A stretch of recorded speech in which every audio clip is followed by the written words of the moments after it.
e a todos os que não foram citados, mas que colaboraram, e a vocês aqui presentes também, contribuindo para o brilhantismo, se assim posso falar, sou suspeita, do nosso simpósio.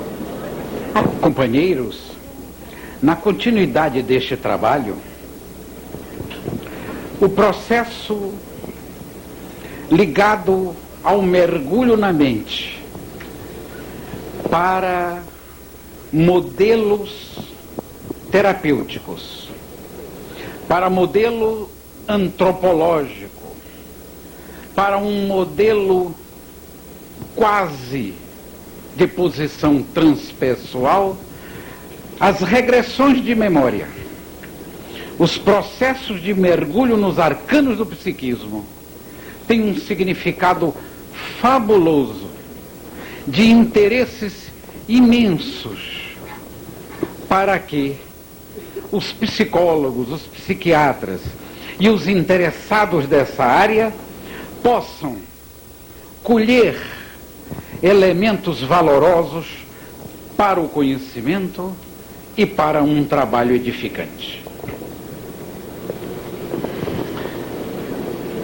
Nós precisamos, nesta conversa, de relembrar um pouco o esquema da manhã. Nós vamos tentar dar os alicerces, as bases, a geografia do espírito e do corpo físico, ou seja, do psiquismo, para que a nossa Ruth, que é uma grande laboradora neste terreno, possa apresentar aquilo que poderíamos chamar uma parte prática, uma parte clínica, uma parte estatística, uma parte informativa. De modo que, dentro desses implacáveis minutos que sempre deslizam com uma facilidade muito grande, nós vamos tentar alicerçar a temática. O nosso psiquismo é de uma complexidade imensa. Mas para facilidade de estudo, nós dividimos esse psiquismo num septenário, que aliás é uma das grandes expressões do nosso conhecimento no planeta. Não só a posição trina, a posição de dualidade, mas também uma posição septenária. Se nós formos navegar nas asas espiritualistas em geral, nós vamos ver que esse septenário nos cerca sobre todas as posições, que aliás não tem nada que ver com TVP, não tem nada que ver com mergulho. Vocês sabem, por exemplo, são 7 cores, são 7 notas, são 7 glândulas endócrinas, enfim, tem tanto 7 na nossa vida que nós vamos apresentar um deles no psiquismo humano, e dando os respectivos nomes. Primeiro, vamos aproveitar aquele esquema da manhã em 90 graus de uma circunferência. Apresentar a primeira zona do psiquismo. A zona com a qual nós falamos pela manhã, representando o que chamamos de inconsciente puro. A fagulha divina. O Eidolon, o self de Jung.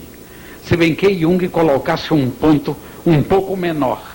Não estamos detratando a ideia nem o pensamento do gigante psicológico de todos os tempos. Não é isso. É uma posição pessoal dele.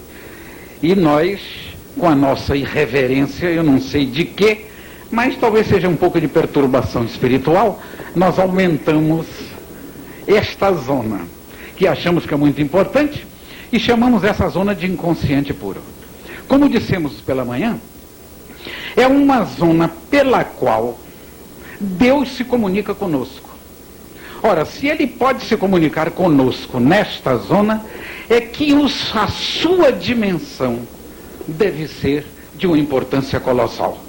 Então nós vivemos mergulhados e nos movemos dentro de Deus. Paulo de Tarso.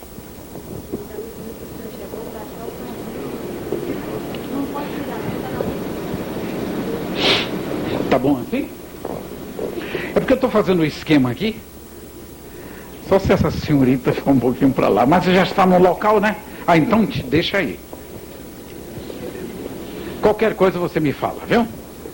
Pode reclamar, não tem problema, eu não me incomodo, não.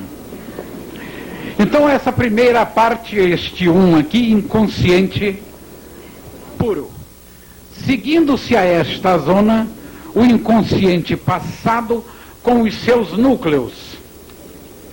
Núcleos, uns vórtices de energia, fontes das nossas contingências adquiridas através dos evos. Todas as nossas experiências estão gravadas praticamente nesta zona. Não é que esta zona retenha os nossos conhecimentos como se fosse uma biblioteca. Nós absorvemos as coisas sob forma de aptidões. Caem essas aptidões num campo específico, desconhecido, de dimensão também desconhecida. Então não ocupa espaço nem o tempo como tal entendemos. Seguindo-se a esta camada, uma outra, que não é mais a do inconsciente passado ou arcaico, com estes núcleos, que são os núcleos das nossas aptidões. Quando Jung percebeu que nós carregávamos, ou cada um de nós carrega a humanidade consigo, ele percebeu isso, porque os registros da humanidade se acham aqui. Então dizia ele, nós carregamos o inconsciente coletivo. Por isso é que ele denominou de inconsciente coletivo. Mas nós só podemos carregar a humanidade conosco num processo de vivência e de experiência. Ninguém pode ter alguma coisa sem que passe a vivência, o processo desta coisa. Então nós temos que admitir a existência desses elementos, porque admitimos o processo de imortalidade. E se não tivéssemos estes potenciais que estamos traduzindo dessa forma, nós não poderíamos explicar jamais as nossas divergências, as nossas tendências, os nossos erros, as nossas dificuldades, as nossas facilidades, enfim, tudo isto que acaba sendo carimbado num biótipo psicológico específico a cada indivíduo. Que cada indivíduo tem o seu próprio biótipo. Aliás, eu estou com isso com o célebre Krishnamurti. Quando perguntaram a Krishnamurti quantas religiões deviam ter na Terra e qual era a religião precisa da Terra que ele achava. Ele diz, como religião não precisa ter. Mas já que o homem precisa ser religioso, precisa ter tantas religiões quanto sejam os habitantes da Terra, que cada um tem a sua. Por mais que o indivíduo se diga espírita, católico, protestante, islamista, ele tem o seu modelo específico, ele tem o seu jeito. Então é este jeito que dá àquela conotação religiosa específica. Não há um indivíduo igual a outro, nem pode haver, porque a construção de cada um nesses vórtices é específica. Nós chamamos isso aqui de núcleos em potenciação. O Jung, no inconsciente coletivo, chamava de arquétipos, que, aliás, é um termo arrecadado da filosofia platônica. Avancemos. Aqui é o inconsciente atual. Entre o inconsciente atual e a periferia, existe uma zona protetora da mente, envelopando a mente, protegendo a mente, que André Luiz chamou de corpo mental, corpo do espírito, corpo da mente. E lastreando-se neste corpo um outro elemento intermediário, o psicossoma, o perispírito. Este psicossoma, o perispírito, é um elemento com o qual o corpo físico, vamos botar ele aqui assim, recebe as influências e as telegrafias totais do espírito, ou a zona energética específica interna, valendo-se de uma zona energética também específica, chamada de duplo etérico. Então o esquema do psiquismo estaria dentro de um septenário: inconsciente puro, inconsciente passado, inconsciente atual, corpo mental, perispírito, duplo etérico, corpo físico. Está aí o septenário. Se os indivíduos não gostarem desses nomes, tem uma porção deles para serem colocadas. Se nós dermos, por exemplo, um passeio pelo Oriente, corpo físico, o duplo vital, ou se quiserem, duplo etérico, astral, mental concreto, mental abstrato, búdico e nirvânico. Os nomes não importam, as funções é que são válidas. Então os indivíduos todos podem caminhar para um centro da vida, onde está Deus, escolhendo o seu próprio caminho. Todas as religiões são importantes, tudo é importante. Agora, aquelas que dão uma abertura maior na compreensão de uma fé raciocinada, levam o indivíduo mais perto de Deus, ou para Deus. O indivíduo não fica boiando na superficialidade dos conceitos e dos dogmas. Avança, penetra, raciocina, metaboliza ideias e vai buscar o elemento ideal para os seus modelos e as suas contingências de trabalho.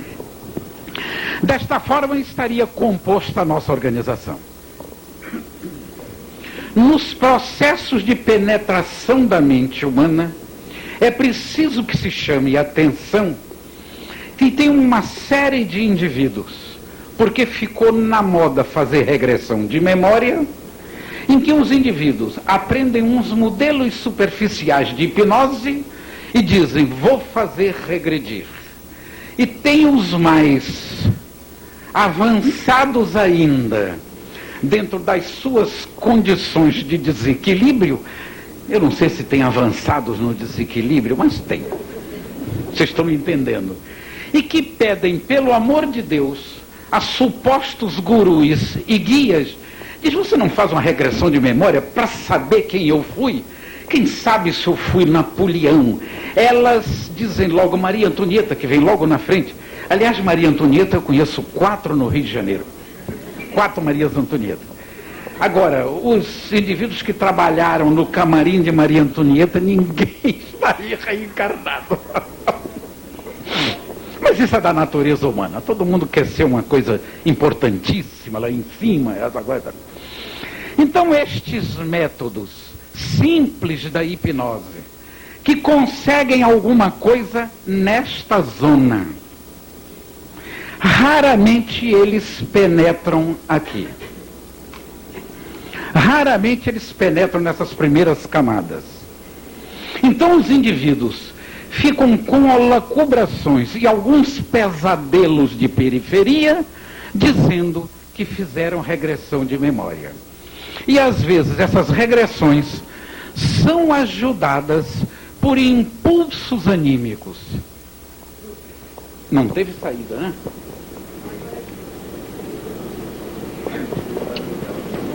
Depois nós colocamos no lugar. Depois nós colocamos no lugar. Então o indivíduo fica com as suas fantasias, tendo explosões anímicas, vindo dele próprio. E a regressão passa a ser um coquetel de coisas desequilibradas e sem sentido. Porque a verdadeira regressão exige uma penetração nos arquivos da alma. Esta é que é a posição da regressão. Regressão é penetração nos arquivos da alma. De modo que métodos variados foram desenvolvidos, desencadeados, para que esse trabalho se afirmasse. Nós com as nossas expevitações, algum tempo andamos também trafegando dentro dessa área.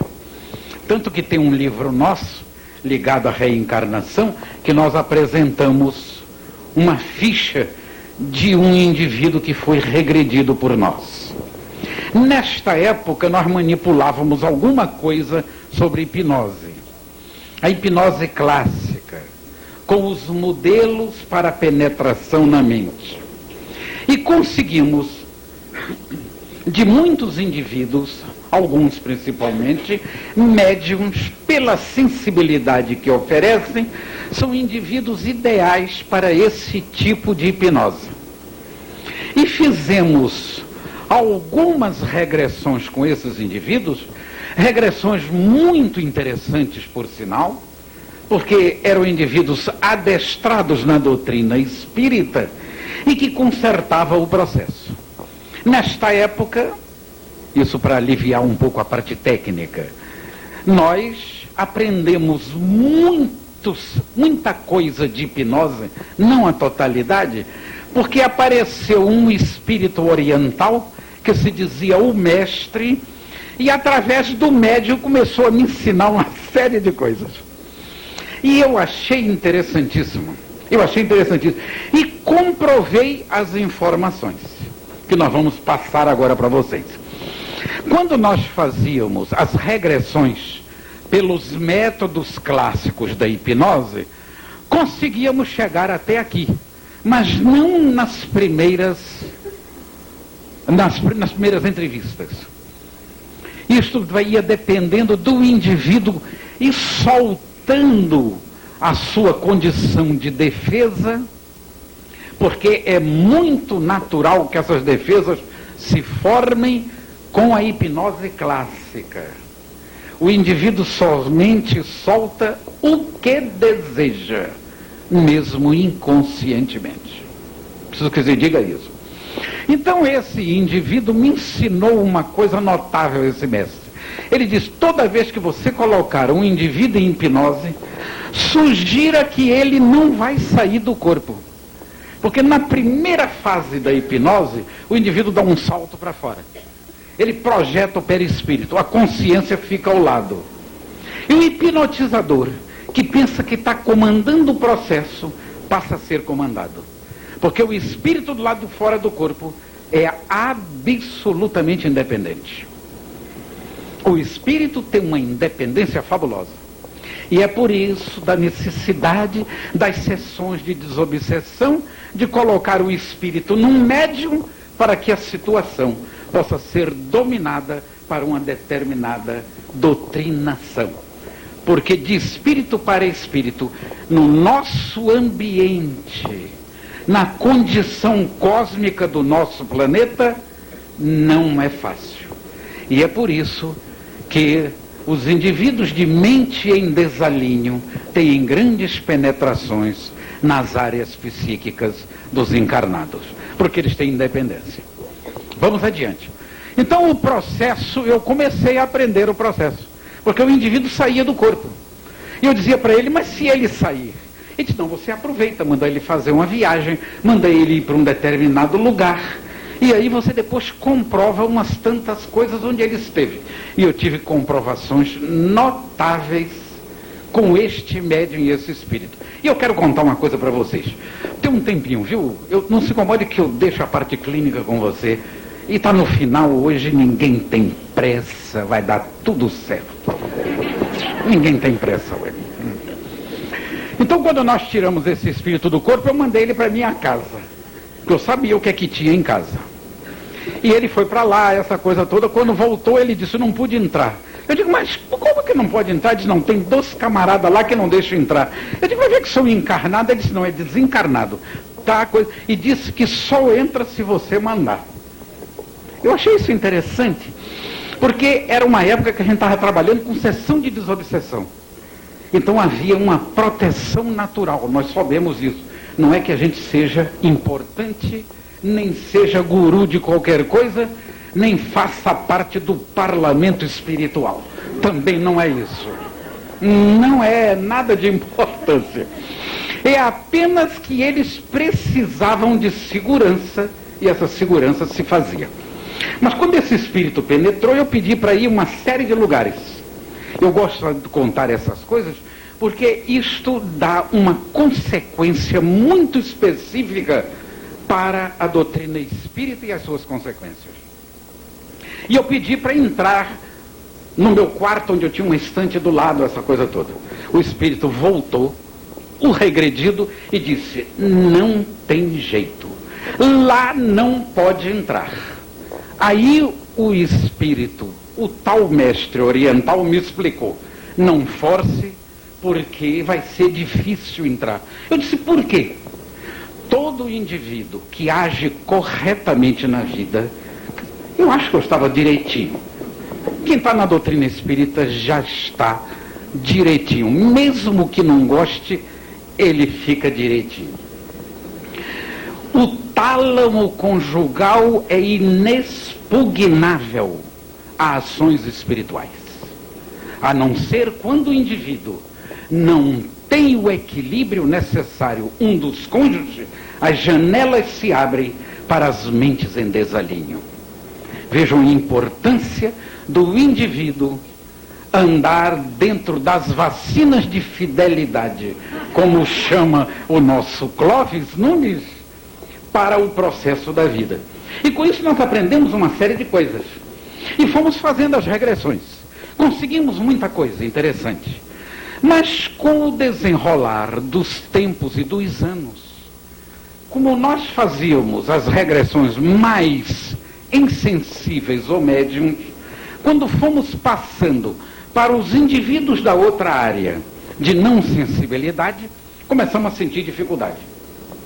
E aí começamos a valorizar o método ideal de penetração na alma, que é a regressão espontânea. É uma regressão com preparo, com sugestões, com equilíbrio, num ambiente ajustado. Daí a necessidade dessas coisas serem feitas com indivíduos corretos, indivíduos ajustados e indivíduos equilibrados. Não é um movimento qualquer de um consultório também que não tenha um determinado trabalho bem direcionado que pode se fazer essas coisas. É preciso que haja um local específico para isso. Um local, como é que nós poderíamos chamar, Ruth? Imantado. Um local com os juízos das pessoas que bem trabalham. Porque esta é a recomendação inicial para o processo. Então o indivíduo consegue penetrar nestes arcanos, onde todos os processos de aptidões se encontram, se desenvolvem e se mostram. Mas para chegar até aqui, é preciso que as coisas sejam trabalhadas, sugeridas e ensinando modelos para que a posição de espontaneidade comece a abrir as janelas da alma para chegarem até esta periferia. Quando se consegue isto, que é muito comum hoje se conseguir isto, os modelos já estão bem expressivos, daquilo que poderíamos chamar a regressão espontânea, esses diques vão mostrar os efeitos deste passado. Mas é preciso que se diga uma coisa: isto que está aqui, numa dimensão, vai ter que progredir nas diversas dimensões adaptatórias, como verdadeiros filtros, como verdadeiros campos de modificação não da ideia, mas modificação do parâmetro vibratório, para que o corpo físico possa receber a imagem ou a ideia. Nas regressões por hipnose, como nós falamos no primeiro caso, nós recebíamos muito este grupo de catarse, didicida sobre forma de símbolos. Quer dizer, havia uma progressão simbólica e uma exigência de melhor tradução nesta zona. Por espontaneidade, que é o processo que mais se usa hoje e que nós defendemos este processo, a regressão espontânea começa a progredir e ela vai descendo até se exteriorizar na zona física sem traumas. Apesar de muitos traumas daqui passarem para aqui.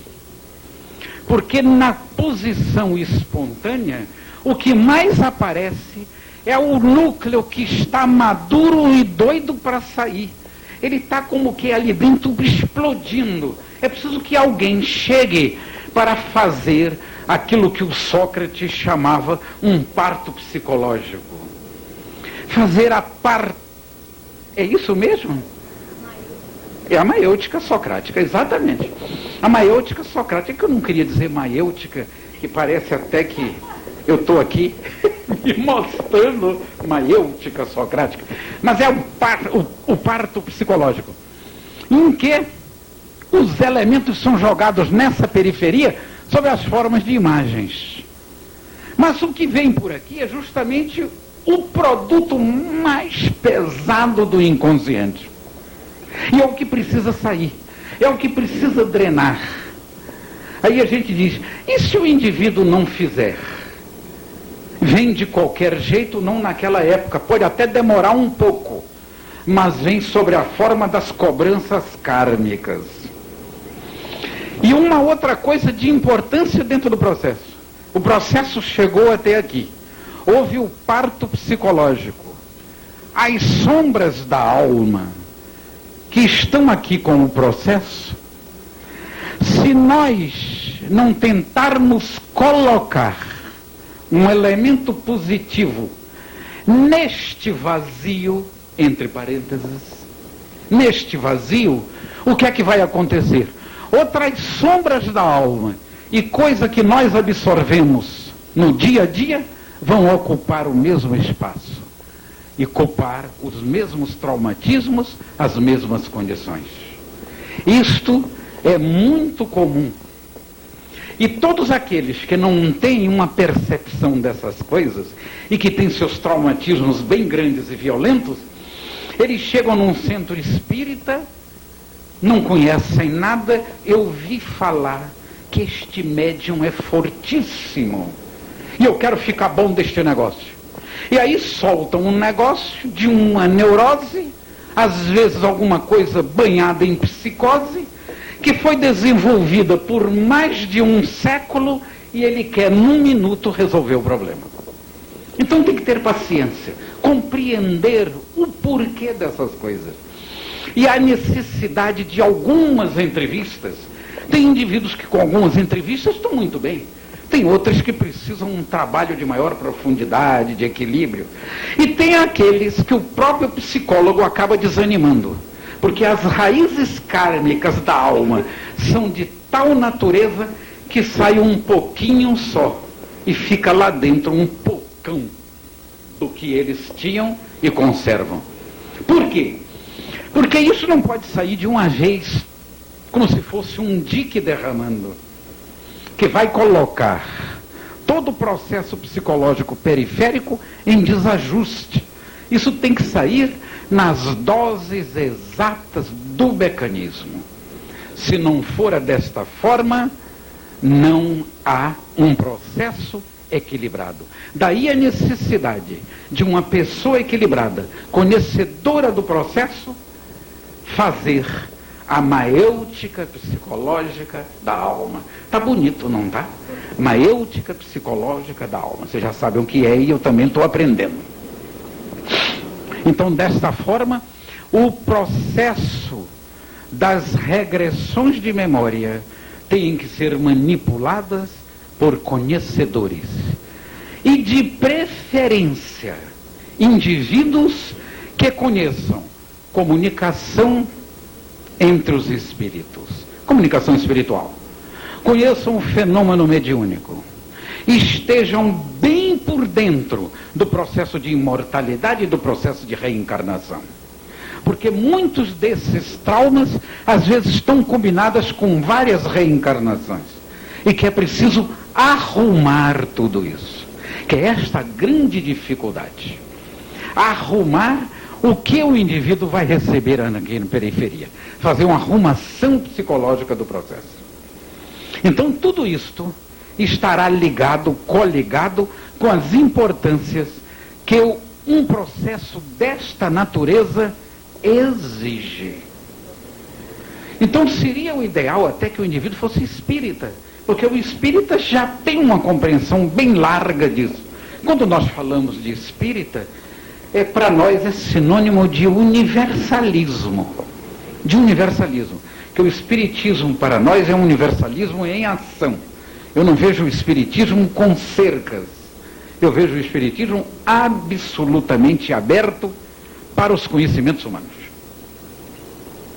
De tal forma que esses dois processos existentes no mergulho da alma, acreditamos que o processo espontâneo seja o ideal para que possamos observar toda esta gratificação que a catarse dos traumas pode oferecer a um determinado indivíduo.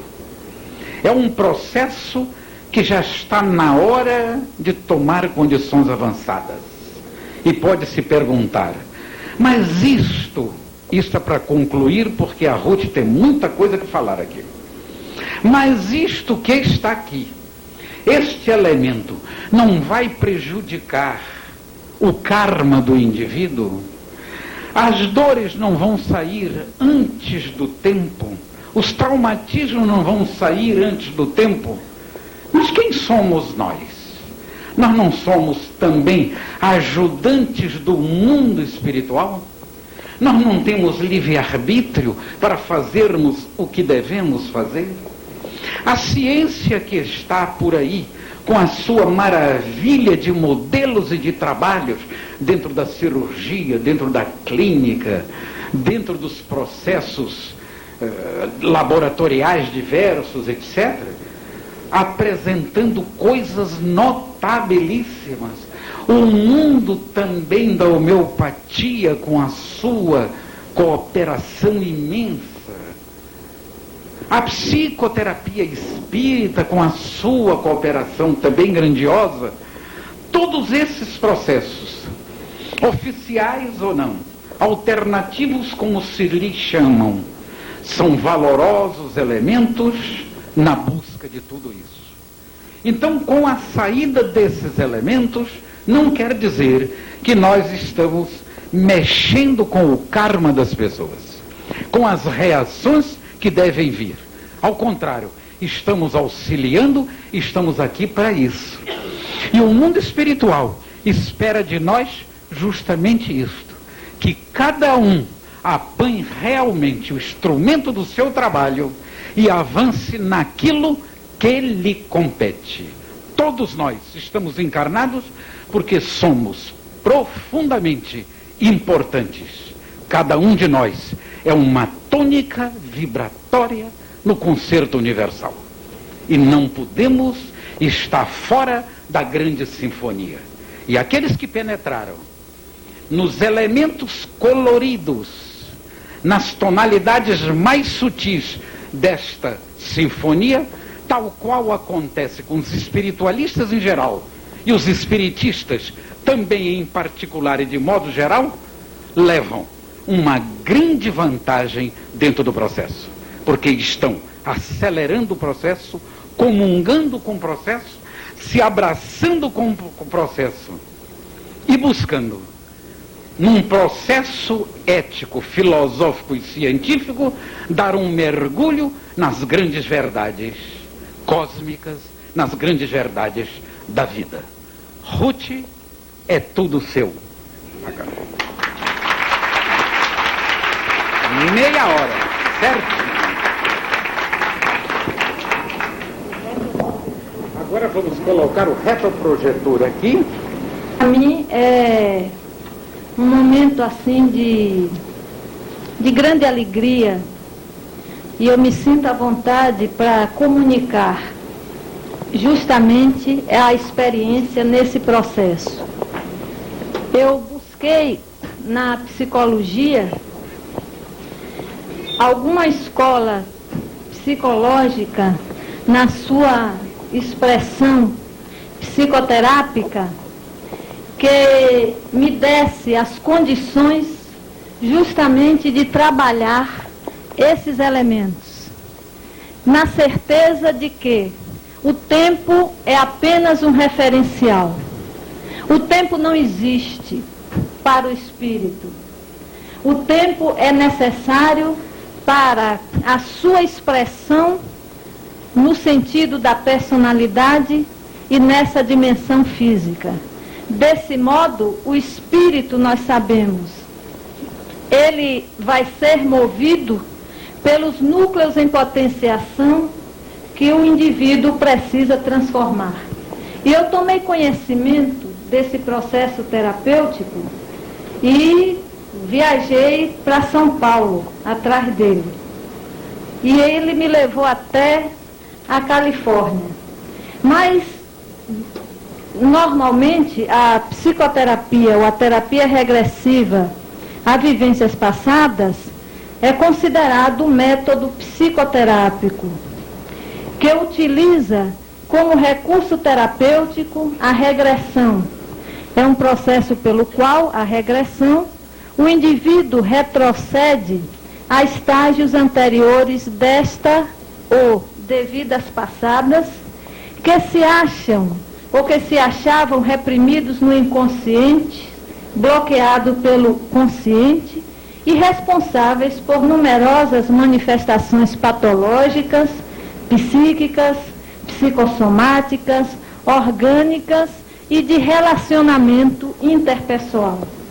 Então, a terapia regressiva de vidas passadas ou terapia de vidas passadas, ela vai ter como processo básico a liberação do trauma e a ação transformadora no sentido do indivíduo poder renovar a sua programação, não é? Ou uma atitude na sua forma de viver. E o conhecimento que eu tive é que as pessoas na América do Norte, eu tive a felicidade de passar por um trabalho lá e estivemos com as pessoas mais significativas, todas PhDs na área de psicologia.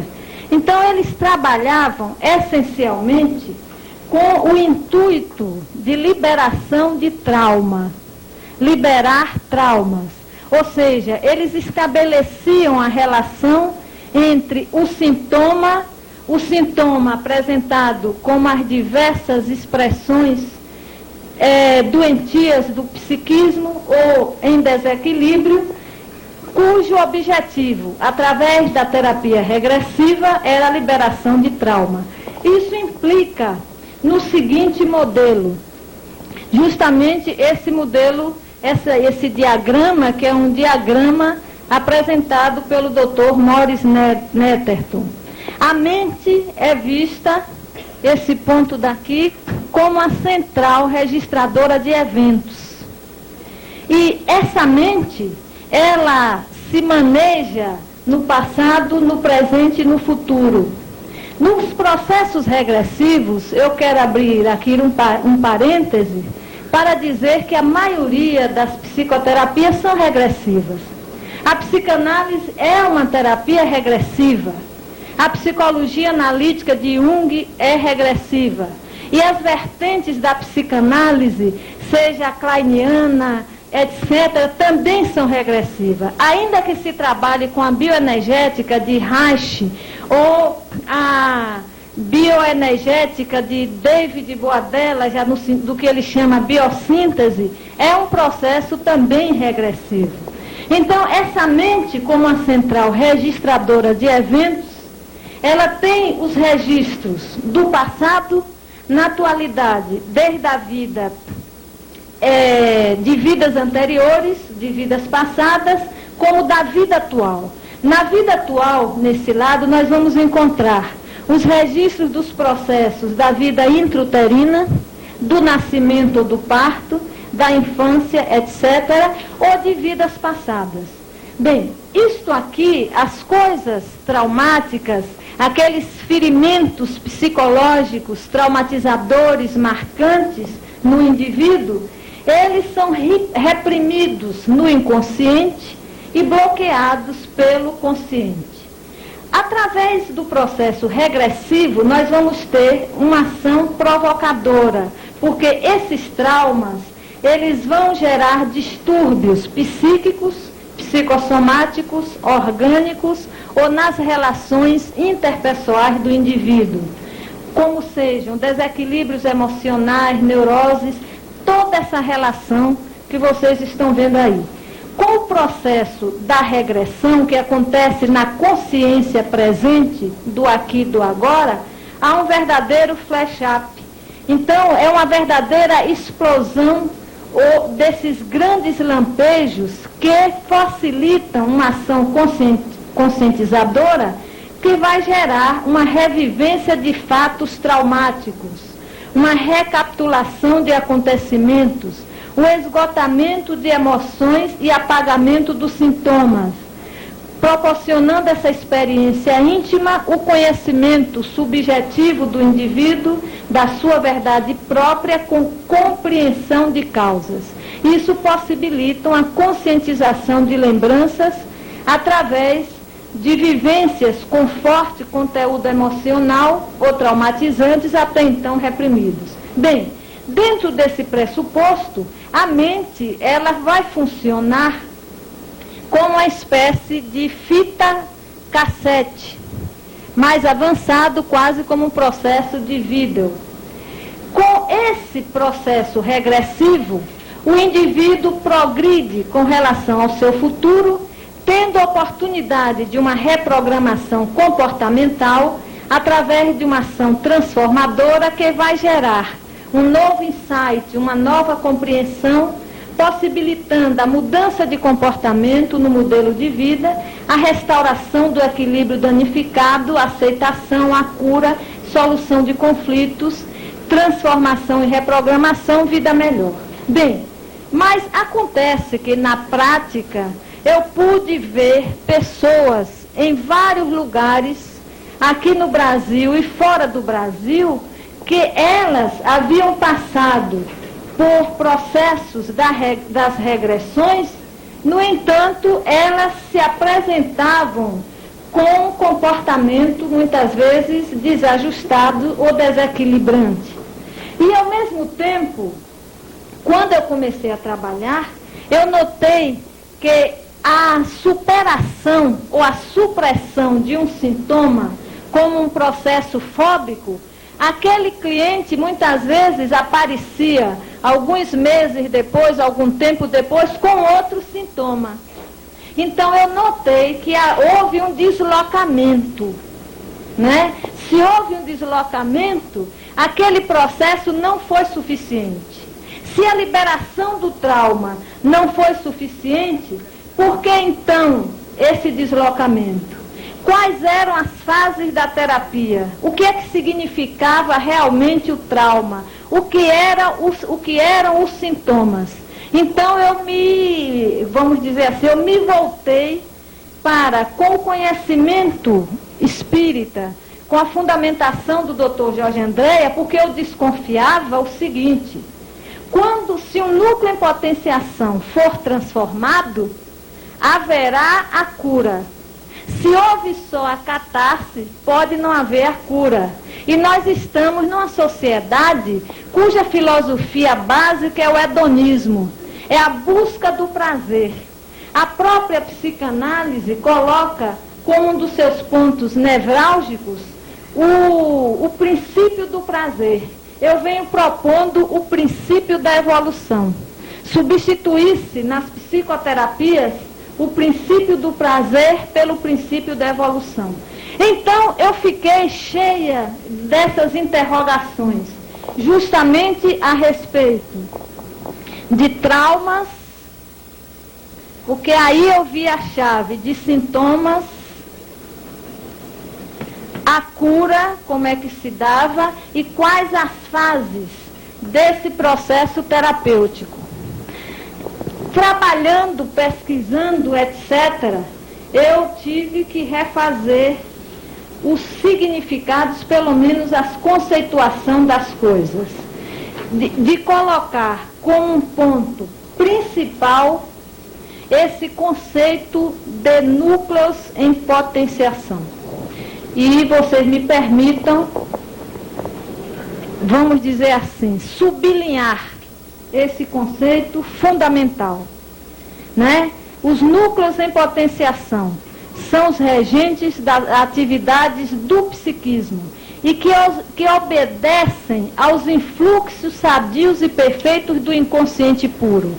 Então, nessa primeira denominação, existe uma verdade psicológica muito importante e fundamental, em termos de processo, que justamente eles obedecem aos influxos sadios, não doentios.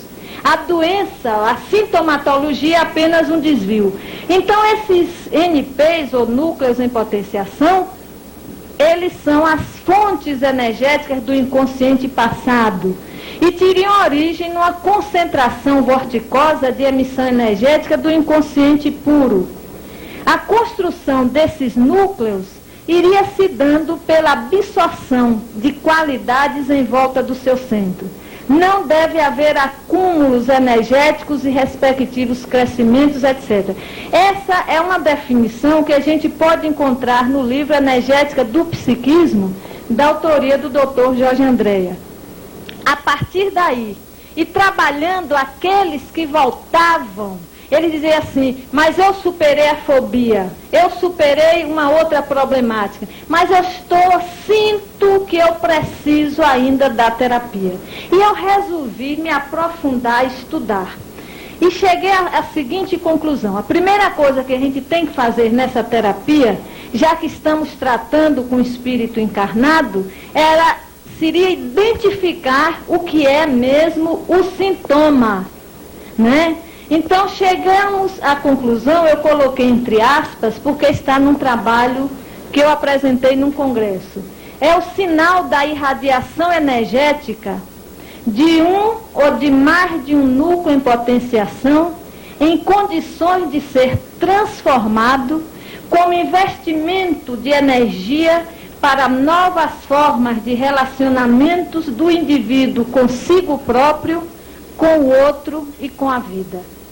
Isso aí me deu um direcionamento no processo, porque nós somos movidos pela energia e somos qualificados pela qualidade de energia.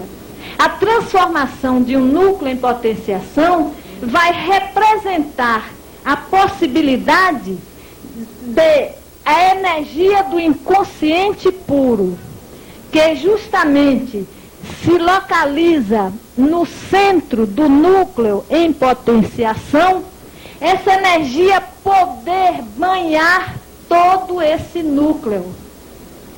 Os traumas, as memórias feridas, os processos imaturos fecham, como que fecham esse núcleo em potenciação. No centro desse núcleo em potenciação, as energias do inconsciente puro, embora ele esteja vibrando, irradiando para as outras dimensões do psiquismo. Em torno desse núcleo em potenciação, desse centro, nós vamos encontrar energias específicas do inconsciente passado, do inconsciente atual. Essas energias do inconsciente atual, por exemplo, elas vão mobilizar os campos de aprendizagem da mente concreta do indivíduo ou do corpo mental, os processos emocionais ou perispirituais, e também vão marcar o processo de interação com a energia vital, essa energia que veicula-se através dos próprios meridianos ou do duplo etérico. E, claro, vão se expressar através do corpo. Então, isso se esse núcleo está pronto para ser transformado, tecnicamente, essa transformação, ela não vai se constituir numa metáfora apenas de conotação emocional. É a possibilidade, justamente, dessas energias inudarem esses campos do núcleo em potenciação e no seu processo de ser atraído pela força centrípeta, ele, ao invés de ficar embarreirado nessa dimensão, ele interpenetra essas dimensões. À medida que ele, sendo atraído, ele volta para o centro do indivíduo, para o centro do seu psiquismo, ganhando uma aceleração vibratória através de cada campo de penetração do interior para o exterior. Uma vez que, atraído pelas forças centrífugas, esses núcleos em potenciação, eles também vão precisar de ganhar essas conotações dessas outras dimensões por um processo de desaceleração vibratória. À medida em que o indivíduo consegue transformar dessa forma esse núcleo, ele vai melhorar a sua saúde física, a sua saúde psíquica, ele vai equilibrar-se mais emocionalmente, ele vai melhorar a sua sintonia, e isto é a cura mais real para o espírito. Então, o que é que vem a ser o trauma? O que é que significa o trauma para o indivíduo? Eu descobri que trauma é uma espécie de marca-síntese das experiências ainda imaturas e que se expressam através da linguagem dos sintomas, como lembretes simbólicos ou metalinguagem dos núcleos em potenciação. Vamos ver se a gente entende isso aqui, que isso é fundamental, a compreensão desse processo. Bem, quer dizer, o trauma, aquilo que é traumático, que se apresenta como catarse e que seduz tanto aos terapeutas dessa área, as pessoas dizem assim, mas o indivíduo liberou o trauma. Liberou o trauma ainda não é o processo psicoterápico no sentido mais significativo para o espírito encarnado. Por quê? Porque o trauma é apenas a espécie da marca-síntese de experiências imaturas. Experiências que elas foram, pela ignorância ainda do espírito, elas não puderam expressar ou trazer o princípio inteligente e a matéria. E o indivíduo cometeu suas bobagens. Então essa marca-síntese, elas vão se expressar pela linguagem dos sintomas. Os sintomas são apenas um referencial, portanto. Então, o objetivo da terapia não deve ser apagar sintomas, como é a escola americana. A própria Edith Fiore, no fim do ano passado, em Buenos Aires, nós estivemos num congresso lá em Buenos Aires, e ela colocou os limites da terapia. Ela colocou os limites por falta do conhecimento espírita. Então, em sendo esses sintomas lembretes simbólicos, não é? Eles vêm através de diversos símbolos, ou dessa metalinguagem, nós não vamos ficar presos aos sintomas. Nós precisamos avançar em fases nesse processo. Então, eu pude perceber e quero até compartilhar uma coisa com os irmãos e amigos aqui presentes, né? Uma vez eu estava, como se diz, encucada. Quais seriam as fases dessa terapia? Seria só, porque até agora a escola americana apresentava catarse dos sintomas. Fez a catarse, liberou-se do trauma, não é? Então o indivíduo, já liberado do trauma, ele vai já não tem mais problema. A fase da terapia se encerra aí. Daí se fazer em 5 sessões, em poucas sessões, etc. E eu ficava, não é assim.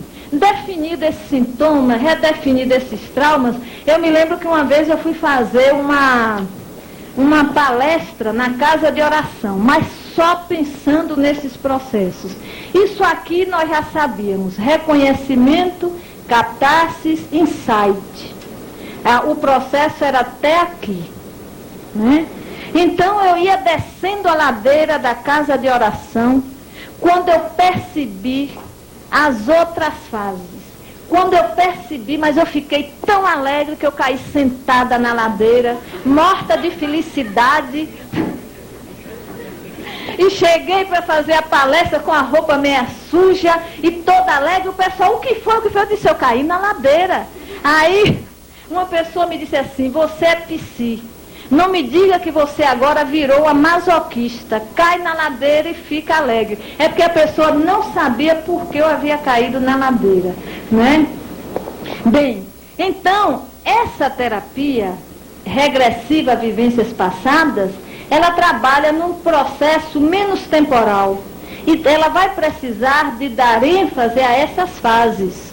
O reconhecimento do problema, a catarse, o insight, a conscientização. Então, no primeiro Congresso Internacional de Terapias Alternativas, nós introduzimos esse termo, essa terminologia, conscientização.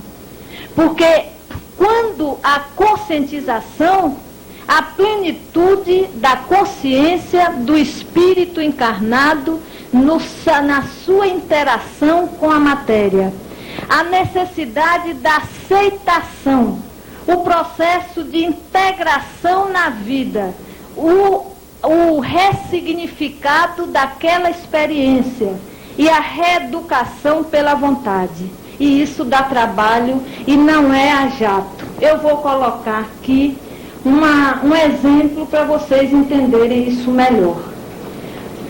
Eu trabalhei uma vez com uma pessoa. E essa pessoa demonstrou um trauma ocorrido da seguinte forma. Ele era um homem, teve uma experiência homossexual, ainda na adolescência, isso há muitos séculos atrás. E esse homem, aquele adolescente, morreu de uma forma violenta, porque ele mantinha uma relação com um homem mais velho, era um homem bem organizado, um homem de proeminência na época, e num determinado momento, no processo traumático, aparece ele sendo o rapaz que estava na sessão, sendo assassinado barbaramente, e isso seria o trauma. Quer dizer, liberado isso, se daria a terapia por encerrada. Mas nós estamos trabalhando com o espírito encarnado. Não era só isso. E eu fui trabalhando com esse rapaz, até a gente poder voltar. E eu perguntei, no momento que ele novamente entra naquela morte violenta, ele me deu uns sinais, porque ele dizia assim: mas o homossexualismo me incomoda. Ele já era, na atual encarnação, um homem casado, com filhos, bem casado, satisfeito. Ele dizia, mas me incomoda. No momento que ele repetia isso, quer dizer, é como se diz aqui no Nordeste, embaixo desse angu tem carne. Qual é a responsabilidade moral desse indivíduo? Porque o que nos traumatiza é aquilo que diz respeito à nossa fase evolutiva. Aquilo que nós não precisávamos mais de repetir. Porque eu não acredito que o Mahatma Gandhi vá precisar de ser trabalhado em terapia regressiva porque morreu assassinado. Ele morreu abençoando. Então nós fomos lá. E quando chegamos lá, quando o rapaz pôde parir o seu núcleo, então ele se vê numa grande culpa. Ele se vê um rapaz muito bonito e ele sentiu uma inveja profunda de quem possuía mais do que ele. Ele tinha uma admiração por aquele homem que era como se fosse um mestre.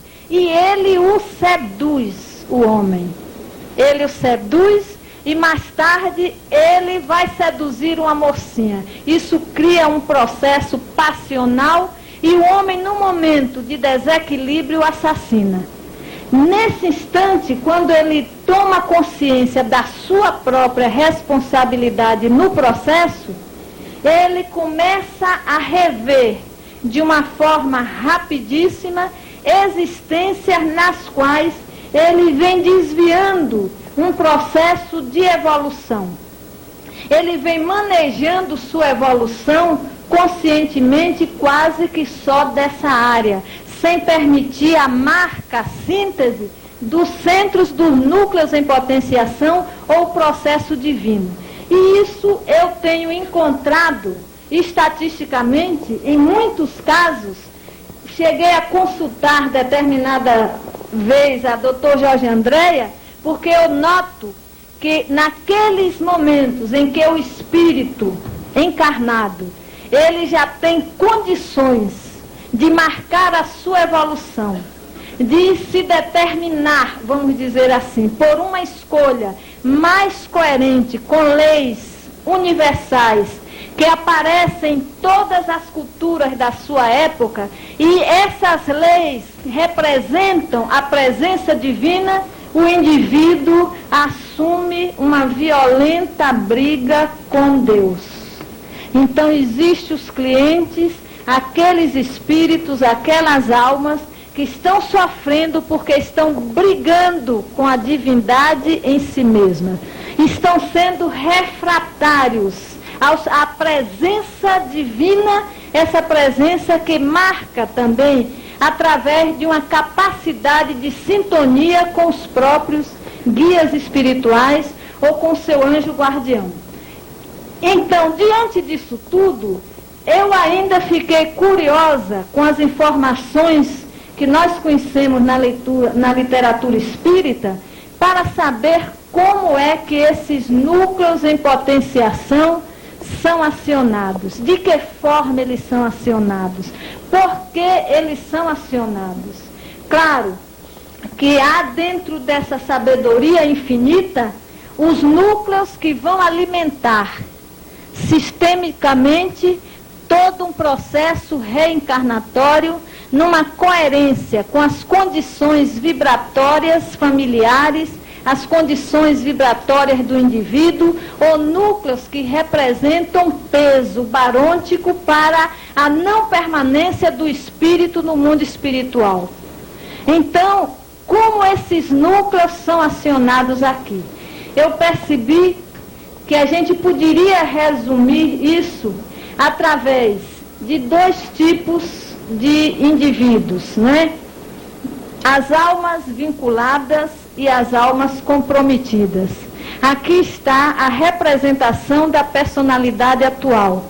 Mas os núcleos em potenciação que alimentaram, que fizeram parte das personalidades anteriores e que já podem ser transformados, eles se atraem pelas almas comprometidas. Eu chamo de almas comprometidas, não é? Aquele tipo de alma que eu defini como aquelas pessoas que fazem tudo para o outro não evoluir. Elas se dedicam, se possível, dia e noite e dia. Mas funcionam como verdadeiros obsessores encarnados e interagem de modo muito especial com os obsessores desencarnados. Então elas se dedicam plenamente para que o outro não evolua. A sua finalidade é a não evolução daquele ser.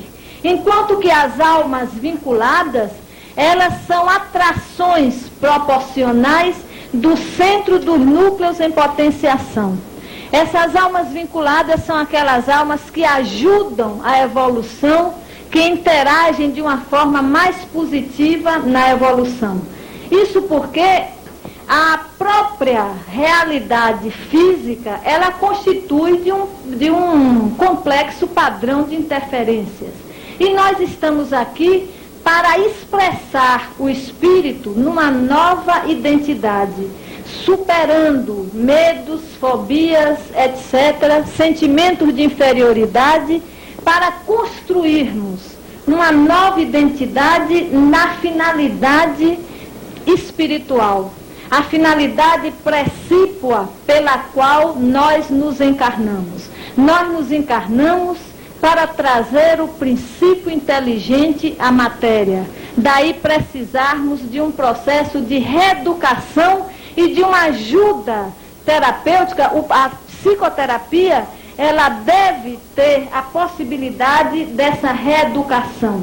As clínicas, nesse caso, por exemplo, os cursos que nós damos, as conferências que são proporcionadas, elas representam processos facilitadores para que o indivíduo, aqueles clientes, possam se reeducar. A leitura, um autoconhecimento e o trabalho da desobsessão. Faz parte do trabalho terapêutico um trabalho de desobsessão à distância, ou seja, muitos clientes nem sabem que eles estão sendo trabalhados e muito menos eles não participam. Alguns sabem, quem tem condições de saber, sabe, mas estatisticamente eu tenho visto que talvez 1% tenha condição, é melhor que ele não saiba. Essas pessoas, nós fazemos essa reunião na Federação Espírita do Estado da Bahia. E um dos diretores participam também, não é? Nessa reunião nós trabalhamos os clientes com um pseudônimo para que não sejam conhecidos pelos médiuns e se mantenha um processo ético, não é? Então, nós atendemos as almas comprometidas na dimensão espiritual, os chamados obsessores. E um dia um desses obsessores me perguntou o seguinte, ele fez assim: por que você não faz como os outros? Nós não somos nada para os outros terapeutas, por isso que nós agimos. Eu disse: acontece que você é um ser com sentimentos, você é inteligente, você tem um propósito evolutivo. Ele disse: é mesmo, né? Eu não havia nem pensado nisso a respeito de mim mesmo. Você está me botando lá em cima. Eu digo: pois é, meu amigo. E você precisa ser tão cuidado quanto encarnado. É uma das grandes contribuições espíritas que, aliás, quando nós estivemos em Los Angeles, coincidentemente, uma das clientes que o Mori nos deu para a gente trabalhar era uma moça obsidiada. Então, ao invés dela entrar num processo regressivo, ela estava recebendo o espírito. E eles, os PhDs todos, trabalhando como se fosse uma regressão. Então, a gente disse: não é, e dizíamos para o Morris, não é espírito. Não é o espírito da moça, é outro espírito. Ele, não é, e é. Aí nós ficamos calados, justamente com a Julica, a doutora Julica Quiscos, que é presidente da Associação Internacional de Terapias Alternativas. Nós combinamos, ela disse: Ruth, vamos fazer um experimento para mostrar ele.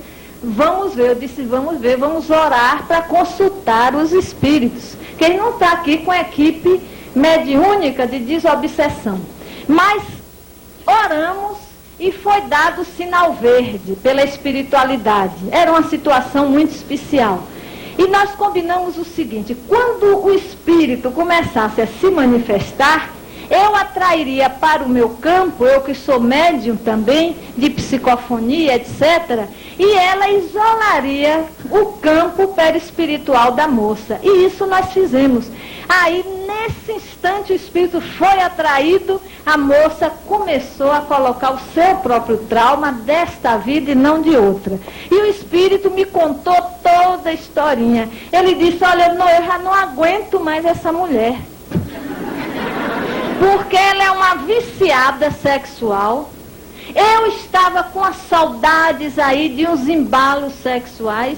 Me aproximei dela como uma porta aberta. Agora eu quero me livrar, que eu não aguento, e ela me atrai nos processos. Bem, quando o Morris viu, aí a gente disse: está vendo, Morris? Ele quis saber logo como fazer, e nós sabíamos que eles iam cobrar sim. Regressão com atração dos obsessores, tantos dólares. sem atração dos observadores, tantos dólares. Claro que a gente não deu a dica para eles, né? Apenas explicamos que isso existe. Ele passou a estudar mais o próprio espiritismo, quis saber disso, se interessou. Eu quero dizer que o Morris é uma pessoa maravilhosa e seria muito bom que ele retornasse ao Brasil. Mas, nesse processo todo, a gente vai considerar na regressão espontânea. Eu concordo com o Dr. Jorge, eu trabalho com regressão espontânea. Isso implica na escolha do indivíduo que vai fazer a terapia. E como o Espiritismo é novamente a chamada para a pureza do cristianismo, redivivo, para o Evangelho, um psicoterapeuta não pode sair dos ensinamentos do Evangelho porque ele perde muito. Por exemplo, essa escolha do cliente é fundamental, porque essa escolha é que implica na quebra da resistência, que também existe na terapia regressiva. E Jesus, vocês vão olhar no Evangelho e vão notar que ele pergunta: queres ser curado? Com todas as pessoas. Queres ser curado? Os que escolhiam ser curados, ele curava. Os que não escolhiam ser curados, continuavam no seu processo para que a vida proporcionasse essa cura.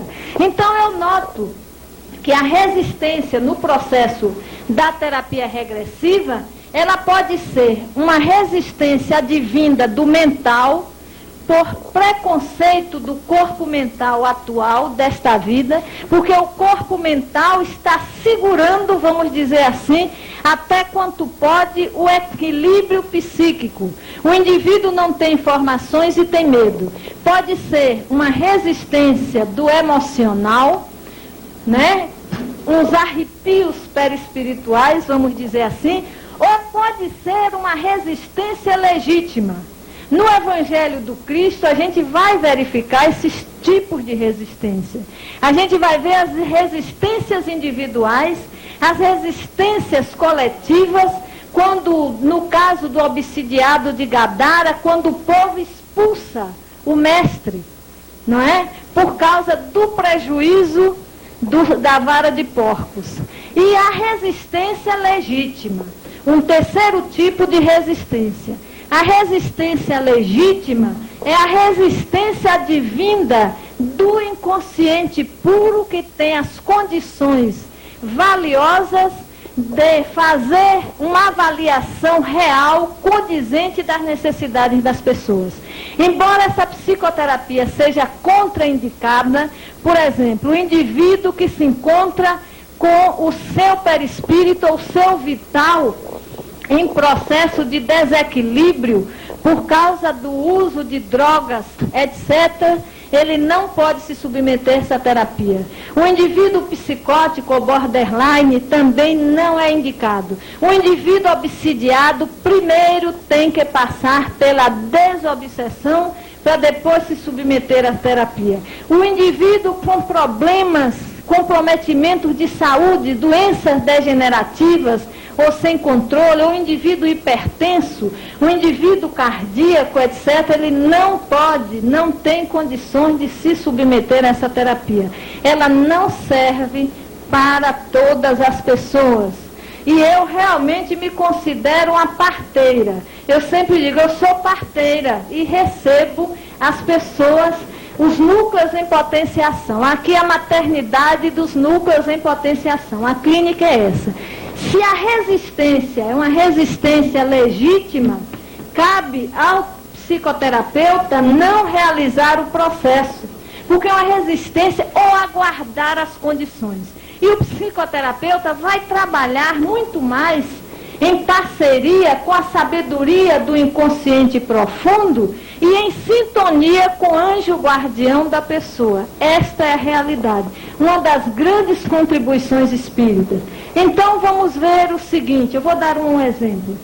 Uma vez eu comecei a trabalhar uma senhora que ela me disse assim: depois de 27 anos de casamento eu me separei. Eu não vim aqui para trabalhar a minha separação. É definitiva. Eu vim aqui para trabalhar um processo de faringite, me deixa rouca, eu já fiz todos os tipos de tratamento e eu tive um sonho que você poderia me ajudar. E ela nunca que aceitava trabalhar em regressão. Eu pacientemente aguardava, etc. Ela dizia, mas eu vou chegar lá. Um dia ela me disse, eu sonhei, hoje eu quero entrar nesse negócio, nessa sessão. Eu tive o seguinte sonho. Eu sonhei que aparecia um homem silencioso, muito sábio, amoroso. Ele me levava para um hospital. Praticamente ele não dizia palavra nenhuma. Me conduzia até a sala de cirurgia e dizia apenas para mim, agora você está pronta, eu estarei presente. E eu lhe via lá. Então cheguei à conclusão que a cirurgia pode ter se processado já em parte durante o sono e ela vai se completar aqui. Resultado, essa moça, numa existência anterior, ela foi uma pessoa muito atraente e era considerada uma mulher fatal. Então, numa dessas, ela consegue atrair um homem que antes dela era um esposo mais ou menos dedicado, mas pelo menos era responsável, na antiga Espanha. E ela passa a pirraçar a esposa do homem. A mulher não aguenta, vai à sua casa lhe pedir para que ela não continue nesse processo. E ela pirraça tanto que aquela dona de casa, daqueles séculos mais anteriores a esse, muito tranquila, ela perde a calma absoluta e estrangula, mata asfixiada por estrangulamento. Ela revive aquele processo e quando termina ela diz, tem uma coisa que eu não lhe contei e vou contar agora. Eu nunca voltei com meu marido porque eu nunca suportei uma irmã dele, minha cunhada. Desde o início era uma antipatia recíproca. E eu acho que aquela cunhada foi aquela mulher que eu fiz ela me matar. Então vamos ver a responsabilidade no processo. Porque se fica a vítima de trauma, eu estou aqui numa asfixia, revive aquele negócio e encerrou. Vamos ver, eu pergunto, até no suicídio, quando o indivíduo revive o suicídio, eu trabalho a pessoa, não é? Eu sei que todas as condições estão presentes, para que ela mostre e assuma na sua consciência por que ela suicidou-se. Quais eram os objetivos com o suicídio? O que ela sentia e pensava no momento do suicídio. Então, essa moça, ela mesma se deu alta, isso é que é o bom em psicoterapia, e pronto. Passados uns meses, menos de um ano, ela me procurou e disse, eu vim lhe fazer um convite para você ir jantar na minha casa. Bem, eu arranjei um tempo e fui lá. Coincidentemente, eu estava com um tempinho vago. Quando eu chego, a maior surpresa, ela havia voltado com o marido. E isso não foi trabalhado diretamente em terapia.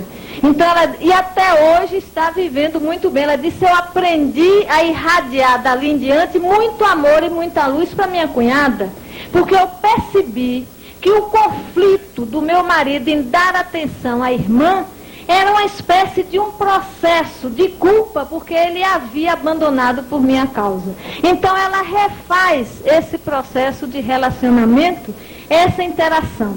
Bem, são muitos casos, a gente vai deixar para as perguntas.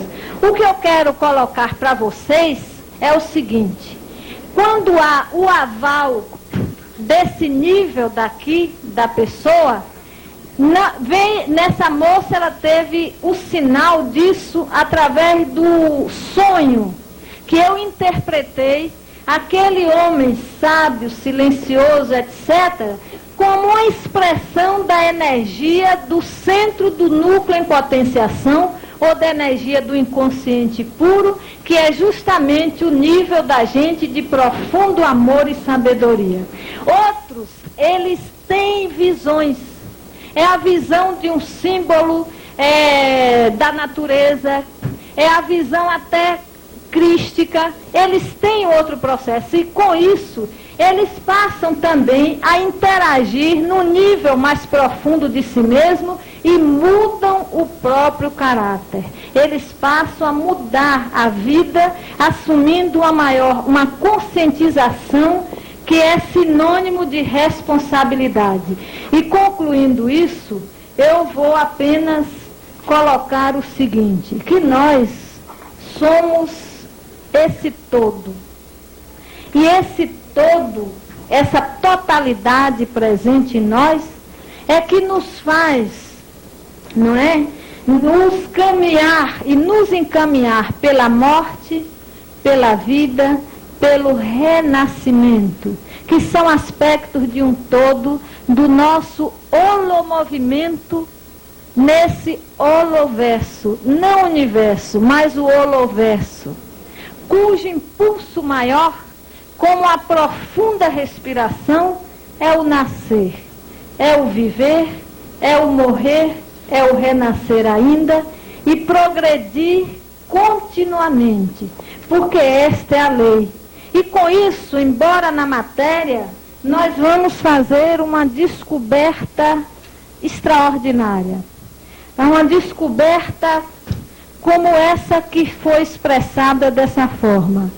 Que esse infinito em nós, que nós só aprendemos pelos lampejos dos centros, dos núcleos em potenciação, mas que significa essa dimensão extraordinária do inconsciente puro, que é maior do que tudo proporcionalmente, é aquele nível que emocionalmente ou no sentimento mais profundo interage com o mental e pode se expressar assim como eu sou. Eu sou a felicidade sem fim. E a vida flui através de todos os meus membros. Eternamente eu sou a paz, a luz, a beleza, a perfeição. Eu sou o som criador, o som modelador e o desintegrador de formas. Eu sou a manifestação, a expressão de tudo que existe. Eu sou a felicidade sem fim. Para essa felicidade, nós nos encaminhamos.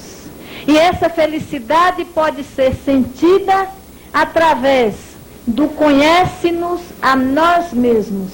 E através, principalmente, quando nós cumprimos na existência atual aquilo que foi programado pelos níveis de sabedoria mais profunda, para que efetivássemos como transformação na vida atual. Desse modo é que a psicoterapia, na definição de Jung, ela precisa se constituir no seguinte.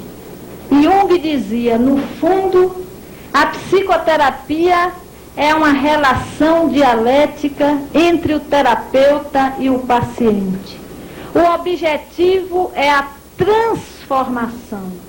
Não é jogar o indivíduo num processo hedonista a qualquer custo.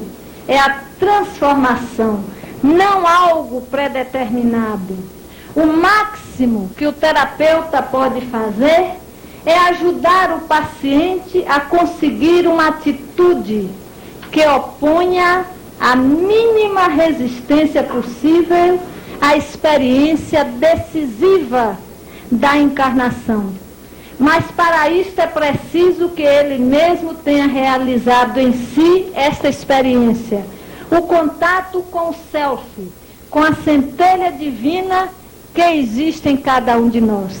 A grande contribuição espírita é que nós marchamos para a unidade divina. E nenhum processo psicoterápico poderá ignorar os fatores das interações entre encarnados e desencarnados, o fator da responsabilidade do espírito, o significado da culpa, de trauma, etc., para que se possa proporcionar ao indivíduo aquilo que lhe faltava antes, o cumprimento da programação nesta atual existência e que possibilita a cada um a condição de ser feliz através da paz de consciência. Muita paz para todos e vamos às perguntas.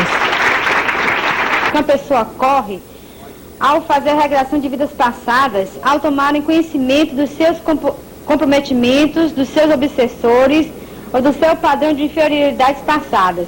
Será que tomando um choque tão grande não piramos de vez? Olha, o que eu noto em nível psicológico é o seguinte: nós nos organizamos o nosso campo vibratório numa configuração que se traduz através da personalidade. Essa personalidade é mantida pelo corpo mental, principalmente ela é alimentada através de uma autoimagem. Tanto que, embora o corpo mude, a gente tem uma consciência de um eu, de um si mesmo. A gente diz assim, olha essa foto, eu mostro algumas fotos minhas, eu digo, olha aqui, é há 70 anos atrás. Né? Então a gente mostra aquelas fotos de não sei quantos anos, etc. Isso tudo se dá às custas de uma autoimagem. A autoimagem, ela imediatamente se liga ao nível de aspiração que eu vou colocar aqui somente com NA. É a nossa identidade, o referencial da nossa identidade e que nos estimula para o nível de aspiração. Aqui foi minha preocupação básica nesse processo terapêutico. Se o indivíduo tinha condições de elaboração, se tinha condições mentais e físicas de ver sua autoimagem mudada, transformada, ver a si mesmo com outra autoimagem e como ficaria o seu nível de aspiração. Então, se a pessoa tem condições de refazer a autoimagem de si mesma, e todas que são bem avaliadas, elas apresentam essas condições, a regressão espontânea sendo uma garantia do eu profundo, muito pelo contrário, as pessoas fazem assim, que beleza, eu agora sei que a morte não existe. Por quê? Porque se o indivíduo vai a um trauma de uma vida anterior, nós trabalhamos aquela morte e trabalhamos o referencial com a vida atual. Aquele processo da vida anterior, ele foi marcado por algum evento na vida atual. Algum evento acontecido na vida intrauterina, olha, aí daria um curso. Acho que no futuro eu tenho muita esperança dos centros espíritas estimularem programas para que os indivíduos reencarnem-se da melhor forma possível. Então, um evento na vida intrauterina, um evento durante o parto, um evento numa das fases de nascimento. Então, o indivíduo se vendo compensoriamente como um espírito imortal, como um indivíduo com sua responsabilidade, ele refaz a autoimagem muito mais positiva e não há perigo de acontecer essa piração que foi falada por aqui. Esse choque. E terapia em grupo, não se faz terapia regressiva em grupo. Inclusive porque a gente nunca sabe o que é que vem. E a pessoa pode ficar inibida. É uma preservação mesmo o pudor do espírito. Então é uma terapia que se faz individualmente. Fiz um conjunto que todas tratam de tratamento de doenças. Então, primeiro, doutora Ruth, por que não é possível tratar a psicose pela TVP? E o que você diz de um cliente com tendências suicidas na atual reencarnação? É possível uma pessoa com PMD há 15 anos curar-se com a terapia de vidas passadas? Uma regressão. Ele deverá ser trabalhado justamente para conseguir sair do passado, que ele se fixou na sua mente e vá viver o presente. O PMD, o psicótico maníaco depressivo é um tipo de psicose também. Eu quero dizer que eu conheço 2 pessoas no Brasil que trabalham com psicóticos. É a doutora Teodora, que ela está fazendo uma pesquisa pela Unicamp, trabalhando com essa terapia, e uma outra pessoa de um hospital em Brasília. Eu não trabalho. O Morris, nos Estados Unidos, quando ele trabalha com psicótico, ele trabalha em conjunto com a equipe multidisciplinar, geralmente nos hospitais, com todos aqueles recursos que nós não dispomos ainda aqui. Mas a melhor ajuda para o psicótico que se pode dar é a aceitação do seu processo e também uma ajuda no sentido dele se adaptar, se sentir estimulado de alguma forma a se adaptar à realidade. E quanto ao suicídio, não é só do esquizofrênico, não é o esquizofrênico suicida-se. Qualquer um pode cometer essa bobagem. Geralmente, os suicidas, eles buscam saídas como repetições. Muitas vezes eu noto estatisticamente todas aquelas pessoas que me procuraram até hoje e que dizem assim, elas já tentaram suicídio, já pensaram em suicídio, 100% delas aparecem regressões nas quais elas foram suicidas.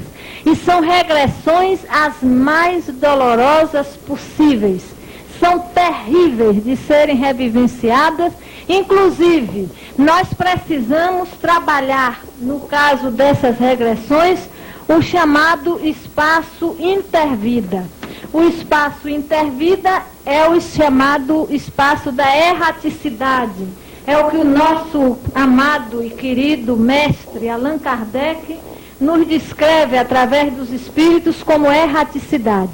Porque se o suicida não trabalha a sua erraticidade em quantas sessões forem necessárias, ele não vai se liberar totalmente da tendência suicida. É uma das contribuições espíritas. Então, se um cliente demonstra uma existência na qual ele foi suicida, não é só liberar o trauma do suicídio, mas o que aconteceu com ele na erraticidade. E eles descrevem exatamente o que livros como Memórias de um Suicida, e como André Luiz e esses espíritos todos descreveram. Um espaço enorme na outra dimensão, um sofrimento inenarrável.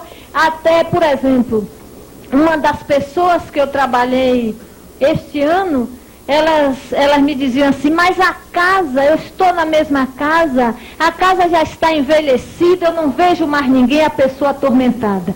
Foi quando ela veio perceber que já haviam se passado mais de 50 anos após o suicídio, ela continuava no mesmo ambiente, na mesma psicosfera.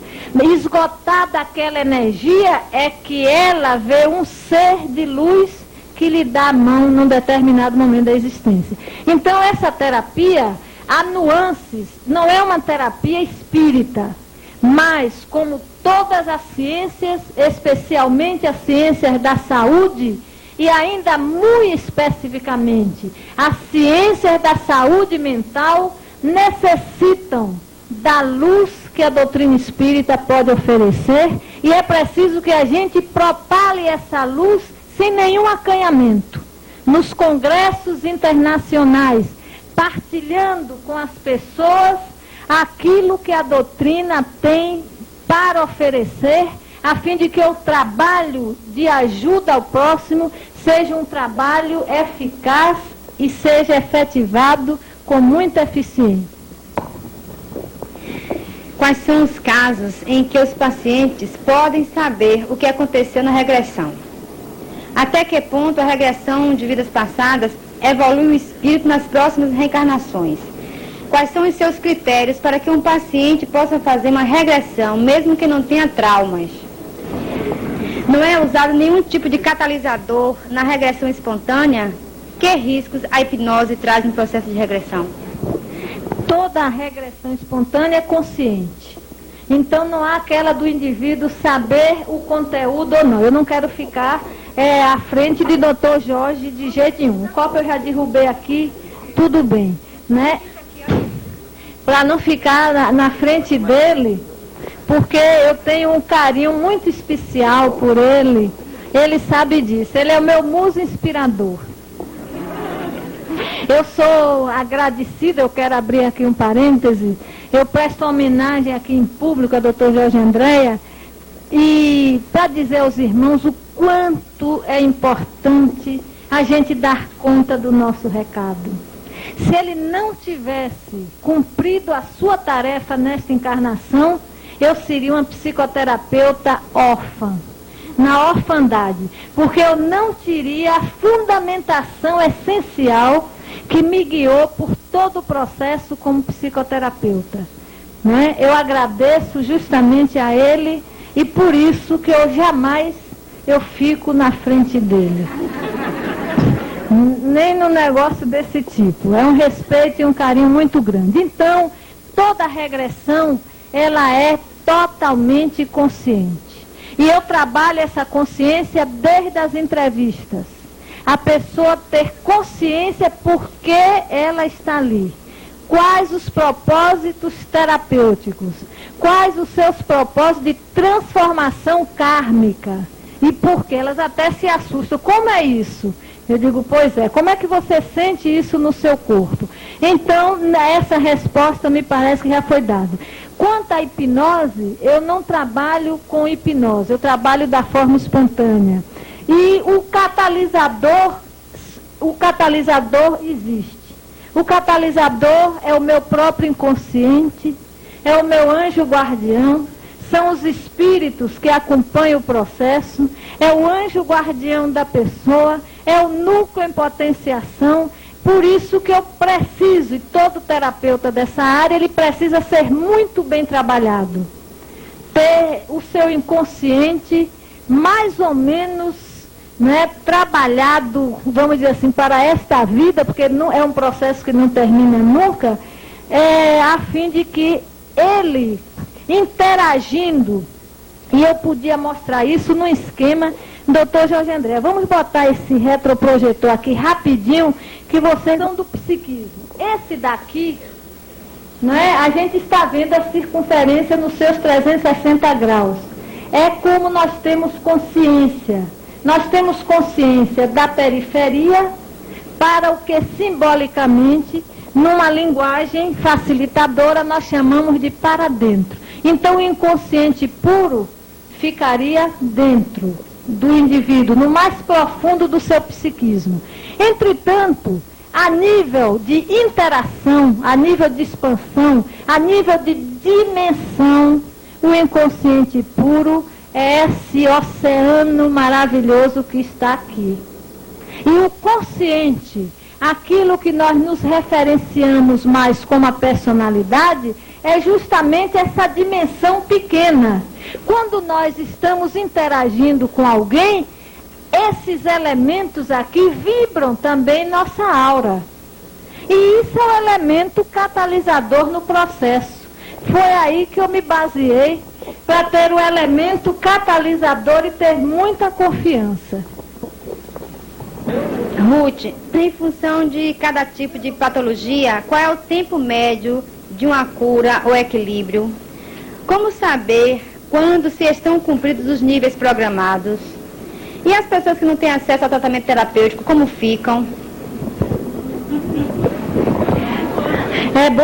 São ótimas perguntas. Bem, o que se chama sintoma ou patologia, eu vejo apenas como referencial. Eu não me prendo nisso. Eu me prendo na maravilhosa possibilidade de transformação de núcleos em potenciação. É isso que eu me encanto. E muitas vezes essas possibilidades aparecem numa crise. Eu ficava feliz quando um cliente chegava em crise. Eu já eram as dores do parto e eu demonstrava. Eu dizia, mas que maravilha! A pessoa dizia, como a senhora é sádica. Porque eu estou sofrendo e a senhora está aqui feliz porque eu estou sofrendo. Mas não era não, porque eu via a pessoa no processo do parto, na crise eu dizia, está ótima, está no ponto da transformação, né? Então, eu não me preocupo com o sintoma. É referencial, por exemplo, para não confundir um processo psicótico, não é?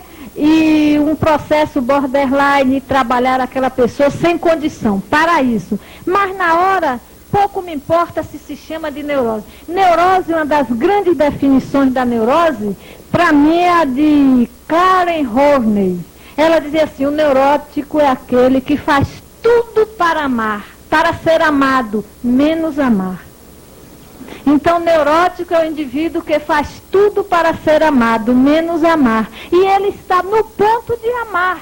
O seu inconsciente profundo, que é amor, precisa expressar essa energia, essa vibração sutilíssima da união entre todos. Aquilo que nós vimos, Dr. Jorge apresentando, porque foi também uma das minhas fundamentações. Se o amor aparece na manifestação da matéria como coesão molecular desde o mineral, é uma lei inderrogável em nossa vida. Elas têm que estar presentes. Como saber se estão cumprindo os níveis programados? O que foi programado? Olha, gente, a pessoa se dá conta disso naturalmente. Eu vou dar um exemplo. Uma vez uma pessoa me procurou num grande conflito. Ela estava num conflito porque ia fazer uma cirurgia daquelas que a pessoa não vai mais ter filhos. Por que ela estava em conflito? Ora, eu sabia que aquele conflito era só uma linguagem, uma metalinguagem. E eu fui trabalhar não exatamente em regressão de vidas passadas. Entramos em sintonia uma com a outra e eu trabalho muito com referencial corporal. Eu seguro aquela coisa do corpo porque o tempo todo eu peço para a pessoa tomar consciência do corpo. Eu remeto o espírito para o corpo. E ela disse assim, eu estou penetrando no meu próprio corpo. E ela foi descrevendo, até que ela chegou nos ovários. E nos ovários, ela percebia os óvulos, mais 2 óvulos que pareciam 2 pequenos sóis dourados. Já tinha 2 filhos, e vi esses 2. Quando terminou, ela me disse, pois é, eu estou encantada, 2 óvulos pareciam 2 sóis dourados. E eu lhe perguntei, o que significa isso para você? Essa é uma palavra-chave no meu processo terapêutico. O que significa? Ela disse, significa que eu tenho que ter mais 2 filhos. E é por isso que eu estou conflituada. Então, estava dada alta naquele momento. Justamente neste mês de outubro, ela me telefonou, olha, já estou indo para a maternidade ter o 4º filho. Então estava com a sua programação cumprida, com inflação, com tudo. Ela assumiu 4 filhos e ficou provado, porque não fui eu quem sugeriu que o óvulo do ovário estava assim. Foi ela. E quem a conduziu nessa viagem maravilhosa por dentro do corpo? Fui eu, não tenho condição. Foi o seu nível mais profundo, de profunda sabedoria. E as pessoas que não têm acesso a trabalhos terapêuticos, o que eu noto é o seguinte, ninguém está órfão, ninguém. A terapia não se faz só em clínicas ou em consultórios. As grandes terapias da vida se fazem quando nós aceitamos as circunstâncias da vida. Aceitamos com menos julgamento, aceitamos a empregada difícil, aceitamos os desafios sem nos sentir vítimas, porque nós estabelecemos um padrão de vítimas e gostamos de permanecer neles. Aceitamos as tarefas que se nos apresentam e que nos fazem bater o coração. Quando a gente sentir uma alegria por uma tarefa, vamos realizar aquela tarefa. E especialmente, quem tem o conhecimento espírita está no maior processo terapêutico que a humanidade conheceu até hoje, depois de Jesus Cristo. Então vamos lá. Foi aí um filete para você, particular. Os processos de regressão estão praticamente colocados dentro da vida. Todos eles. Nós observamos o que a nossa Ruth falou aqui, os seus métodos, os seus exemplos, os seus trabalhos, etc. Inclusive, ela deu com uma maestria o nome dos seus pacientes de ativentes, etc. Eu acho isso formidável. Então, esses processos de regressão, hoje, como ontem, são utilizadíssimos dentro das sessões de desobsessão. Que nas sessões de desobsessão, os espíritos em comunicação regridem ao passado para compreenderem as razões dos desafetos, das vítimas, daqueles que estão com o pecado, fora do pecado, dentro do pecado. Quer dizer, é uma abertura para navegarem num processo de abertura de várias vidas. Essa é que é a grande importância. De maneira que as regressões, mesmo as espontâneas, são aquelas que acontecem quando o indivíduo chega ao processo maduro e tendo necessidade da eclosão. É claro que existem umas regressões psicológicas e patológicas, e dentro da psiquiatria chamada de regressões, como um processo de apagamento e de defesa. O indivíduo regrediu à infância, ele se defendeu. Aquelas camadas todas que estão ali ficaram obturadas. Houve uma cerração psicológica com uma irradiação de defesa, onde os núcleos de potenciação dizem: desce o pano, a cena não pode aparecer no consciente. Então o indivíduo regride neste sentido psiquiátrico. Mas na regressão espontânea, com esses processos em sessão espíritas, nós estamos a mancheias, todos os dias observando essas coisas, como uma necessidade de conhecermos o passado e nos adestrarmos para o caminho do presente e do futuro. Doutora Ruth, qualquer pessoa normal, ou seja, sem dotes mediúnicos, pode entrar nesse processo de regressão espontânea? Na escolha do paciente, necessariamente deve mesmo ser médium? Fale-nos um pouco sobre animismo a nível de educação mediúnica e terapia. Fale-nos também sobre... Aí depois, esse aí vai para depois, porque já é outro papo. Aqui é animismo. Tem cursos aqui. Eu não uso o critério de médium, eu uso o critério de médium como Kardec colocou. No livro dos Espíritos mesmo, Kardec, naquele capítulo sobre anjos da guarda, São Luís e Santo Agostinho, eles assinam uma mensagem final ali, após as últimas perguntas. E ele diz assim: no sentido da gente ter condição de sintonizar com seu espírito protetor ou com seu anjo guardião, é nesse sentido que todos são médiuns. Então, o meu critério não é se o indivíduo é um médium mais ostensivo, um médium cujo processo mediúnico é a sua tarefa, uma das tarefas significativas da evolução ou não. Mas esse critério que o livro dos Espíritos nos ensina. Então, qualquer pessoa, por exemplo, o processo regressivo é um parto. Essa pergunta, qualquer pessoa normal, sem dotes mediúnicos, pode entrar nesse processo de regressão espontânea? A regressão espontânea é um parto natural. E toda mulher que está grávida, chegou aos 9 meses, normalmente, ela vai passar pelo processo de parto. Todo espírito, quando os núcleos em potenciação estão amadurecidos, em todas as ocasiões, entraram nos processos espontâneos que facilitam essa transformação e que a gente pode notar em todas as culturas da humanidade. Acho que é mais ou menos isso. Tem uma aqui interessante. Sempre que me surpreendo escrevendo meu nome, sempre mesmo me surpreendo escrevendo meu nome seguido da palavra milho. Haverá no meu subconsciente algum trauma que esteja querendo ser parido? Observo que quando estou em desequilíbrio emocional há uma acentuação. O que fazer, Ruth?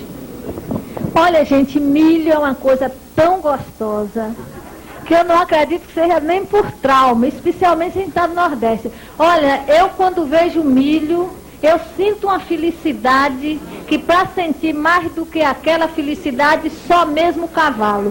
Eu me identifico com a égua mesmo. Adoro milho, de todas as formas. Então não é motivo de trauma, é motivo de alegria. Minha gente, a pessoa que escreveu isso, coma milho com prazer.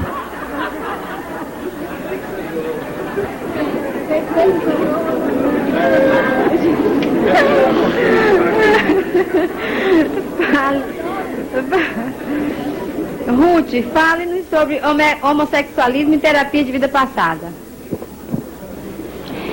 É interessante. Na terapia de vidas passadas, a minha estatística até agora é a seguinte: as pessoas que apresentam problemas, sofrimentos com homossexualidade, não é porque foram do sexo oposto na encarnação anterior, é porque já praticaram o homossexualismo antes.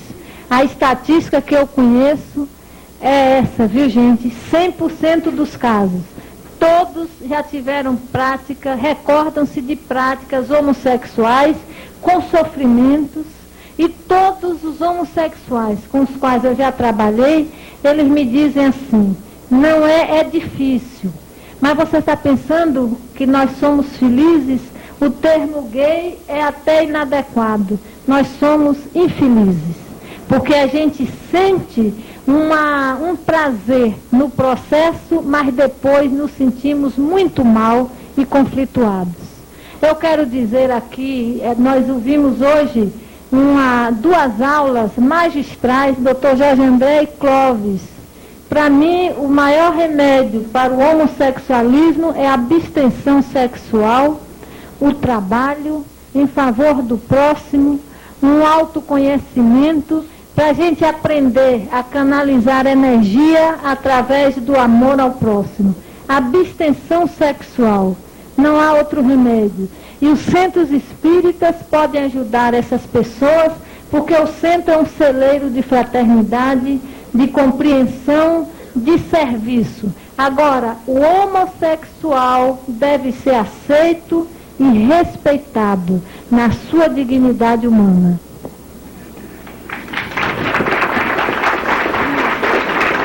Doutor Jorge André, o que o senhor denominou de inconsciente atual, seria o correspondente ao inconsciente da individualidade no tocante à formação da atual personalidade, vivenciada na atual reencarnação?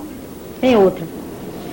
Núcleos de potenciação liberados e não trabalhados no sentido da reeducação geram muita confusão, você diz. Como transformá-los trabalhando sozinho?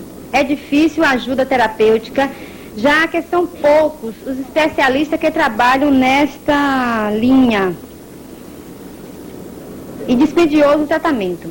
A doutrina espírita poderia auxiliar como estes pacientes, e você como espírita, não só como terapeuta.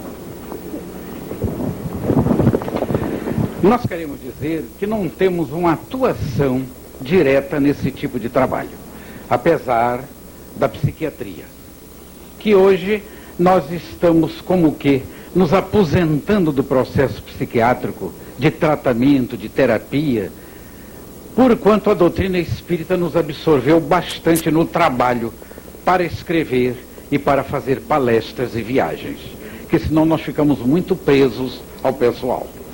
Mas o núcleo em potenciação, ele, como o nome está a dizer, ele é uma contingência, uma fonte de energias que está sempre em burilamento. Ele está sempre acrescentando coisas boas. Quando coisas más, negativas, são absorvidas numa determinada etapa reencarnatória, é claro que ele absorve isso, na sua periferia.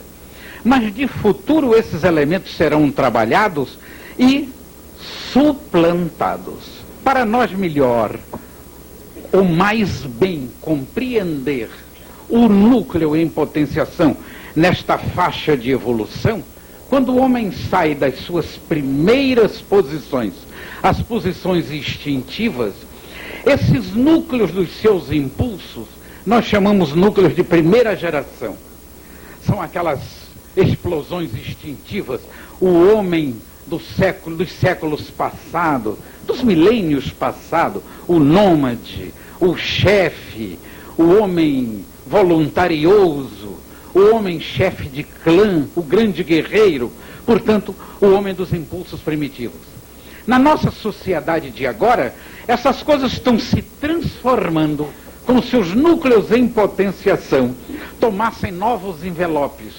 Então eles podem ser considerados um grupo de segunda geração, onde este envelope, onde as suas emanações podem estar nas estruturas do intelecto, isto é, da análise, junto com os processos afetivos, a compreensão das leis, o respeito mútuo, até um certo ponto, porque nós sabemos que ainda temos uma sociedade de muitos desencontros, mas já são núcleos de um processo mais adestrado. Mas já estão começando pelas transformações os núcleos de terceira geração, que são aqueles que vão ser responsáveis por novas formas de consciência, a intuição. E é justamente neste processo que nós teremos espíritos mais avançados dentro da sociedade, dentro do planeta que está avançando, e os métodos de trabalho serão absolutamente gratificantes, porque o indivíduo não vai mais se perder fastidiosamente nas análises. Ele percebe todo o processo por uma questão de penetrar na essência do processo. É como se o indivíduo convivesse com a própria vida que ele cerca. Então, nessas condições, o núcleo em potenciação vai ter uma abertura. Eu costumo até dar um exemplo, vocês me desculpem, ele está dando uma expansãozinha, é para descansar um pouco a nossa companheira. Conversa de baiano, o que quer falar.